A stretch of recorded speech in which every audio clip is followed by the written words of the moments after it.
श्री शिवाय नमस्तुभ्यम दोस्तों। जैसा कि दोस्तों आप सब जानते हो, कल है गुरुवार का दिन और गुरुवार के दिन पड़ रही है तृतीया तिथि, जो कि बहुत ही खास और विशेष होती है।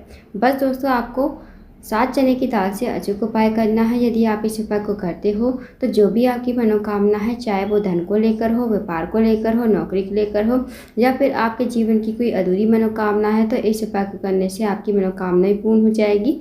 साथ ही अगर आपके जीवन में कोई समस्या चल रही है तो वो समस्या भी आपके जीवन से समाप्त हो जाएगी। पूज्य गुरु जी कथा को सुनकर उपाय को अच्छे से समझाने का प्रयास करेंगे। तो आइए दोस्तों, जानते हैं उपाय कैसे करना है। दोस्तों, पहला जो उपाय है वो है मनोकामना पूर्ति के लिए। यदि आपकी कोई विशेष मनोकामना है, काफ़ी दिनों से अधूरी पड़ी है, तो इस उपाय को अवश्य कीजिए। इस उपाय को करने के लिए आपको लेनी है 7 चने की दाल। अब जो आप चने की दाल लोगे ना, वो खंडित नहीं होनी चाहिए, इस बात का ध्यान रखना। साथ ही आपको लेना है छोटा सा गुड़ का टुकड़ा और 1 लोटा जल आपको तांबे के पात्र में लेना है। अब आपको इस उपाय को सुबह से लेकर शाम तक कभी भी कर सकते हो। अब आप चले जाइए शिव जी के मंदिर में।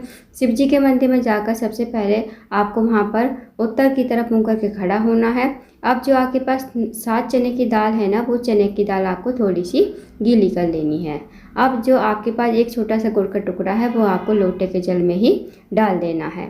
फिर आपको चने की दाल बृहस्पतिश्वर महादेव का नाम लेते हुए आपको शिवलिंग के ऊपर समर्पित कर देनी है। उसके बाद जो आपके पास 1 लोटा जल है जिसमें आपने गुड़ का टुकड़ा डाला है, वो आपको बृहस्पतिश्वर महादेव का स्मरण करते हुए और श्री शिवाय नमस्तुभ्यम का जाप करते हुए आपको शिवलिंग के ऊपर धीरे धीरे समर्पित कर देना है।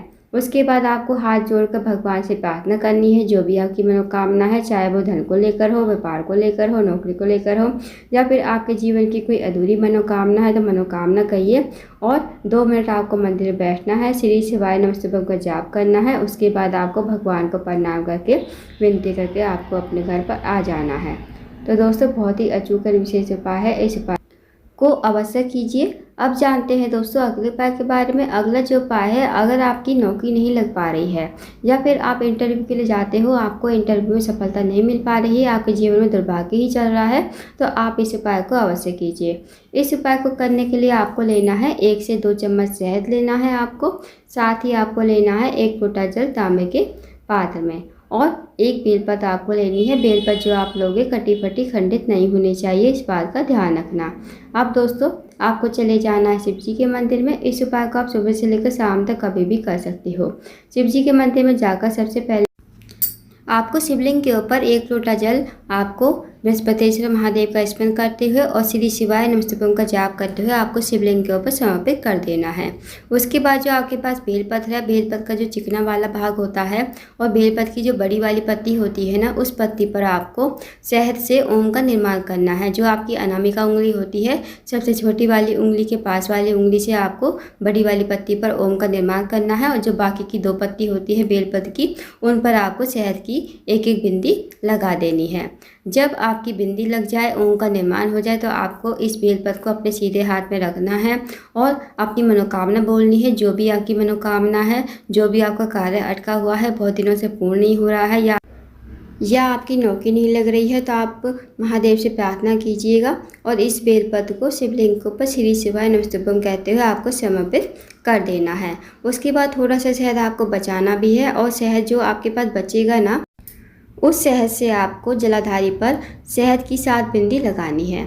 जहाँ पर माता असूरसुंदी का स्थान होता है, जहाँ शिवलिंग विराजमान होता है, तो वहाँ से आपको बिंदी स्टार्ट करनी है। माता असूरसुंदी का स्थान और जो शिवलिंग होता है, बीच में जो खाली स्थान होता है, वहाँ से आपको बिंदी स्टार्ट करनी है। पहली बिंदी जब आप लगाओगे तो श्री शिवाय नमस्तुभ्यम, दूसरी बिंदी लगाओगे श्री शिवाय नमस्तुभ्यम, तीसरी बिंदी लगाओगे श्री शिवाय नमस्तुभ्यम। इसी प्रकार आपको 7 बिंदी लगानी है और 7 बार आपको श्री शिवाय नमस्तुभ्यम का जाप करते हुए जाना है। और जो लास्ट वाली बिंदी आप लगाओगे, वो आपको जलाधारी के एंड पर लगानी है, जहाँ से जल नीचे बहकर गिरता है। तो आपको 7 बिंदी जब लगाओगे तो मन ही मन अपनी मनोकामना बोलनी है और श्री शिवाय नमस्तुभ्यम का आपको जाप करते हुए जाना है। फिर आपको 2 मिनट मंदिर में बैठना है, श्री शिवाय नमस्तुभ्यम का जाप करना है। उसके बाद आपको भगवान को प्रणाम करके विनती करके आपको अपने घर पर आ जाना है। तो दोस्तों, बहुत ही अचूक और विशेष उपाय है, इस उपाय को अवश्य कीजिएगा। जो भी आपकी मनोकामना होगी ना, वो अवश्य ही पूर्ण हो जाएगी। अब जानते हैं दोस्तों अगले उपाय के बारे में। दोस्तों, अगला जो उपाय है वो है, अगर आपके घर में कोई व्यक्ति काफ़ी दिनों से बीमार पड़ा है, उसकी जो बीमारी है दूर होने का नाम नहीं ले रही है, तो आप इस उपाय को अवश्य करके देखिएगा। इस उपाय को करने के लिए आपको लेना है 1 लोटा जल तांबे के पात्र में, साथ ही आपको लेनी है 1 बेलपत्र। अब जो आप बेलपत्र लोगे ना, वो कहीं से कटी फटी खंडित नहीं होनी चाहिए। अब आपको चले जाना है शिव जी के मंदिर में। शिव जी के मंदिर में जाकर सबसे पहले आपको 1 लोटा जल शिवलिंग के ऊपर श्री शिवाय नमः शिवाय कहते हुए समर्पित कर देना है। उसके बाद दोस्तों, जो आपके पास एक बेलपत्र है ना, वो आप बेलपत्र अपने सीधे हाथ की हथेली पर रखोगे और उस व्यक्ति का नाम लोगे, गोत्र बोलोगे। जो व्यक्ति काफ़ी दिनों से बीमार पड़ा है उसका नाम और गोत्र बोलते हुए इस बेलपत्र को कुंदकेश्वर महादेव का नाम लेते हुए आपको शिवलिंग के ऊपर समर्पित कर देना है। उसके बाद 2 मिनट मंदिर में बैठकर श्री शिवाय नमः शिवाय का जाप करना है। फिर जो आपने बेलपत्र चढ़ाई थी ना शिवलिंग के ऊपर, वो आपको महादेव से विनती करके औषधि के रूप में आपको अपने घर पर लेकर आनी है। इस बेलपत्र को घर पर लाकर उस रोगी व्यक्ति खिलाना है। जो रोगी व्यक्ति आपके घर में काफ़ी लंबे समय से बीमार पड़ा है, उसको आपको कुंदकेश्वर महादेव का नाम लेते हुए आपको इस बेलपत्र को चबा चबा कर खाने को कहना है।